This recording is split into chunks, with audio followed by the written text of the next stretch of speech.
দুঃখ যদি বিক্রি হইতো আমি হইতাম ধনী।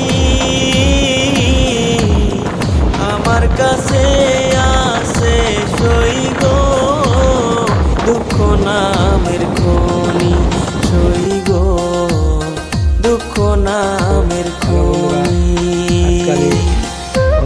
কেরালা এসে কাজ শুরু করেছি, উপরে কাজ করছি। দেখো কেমন হয়েছে বলো তোমরা সবাই। একটা রাখলে কাজ উপরে কাজ করছি, সিঁড়ি দিয়ে সিঁড়ি করে উঠে উপরে কাজ করেছি। শেষ হয়নি, কাজ এখন বাকি আছে।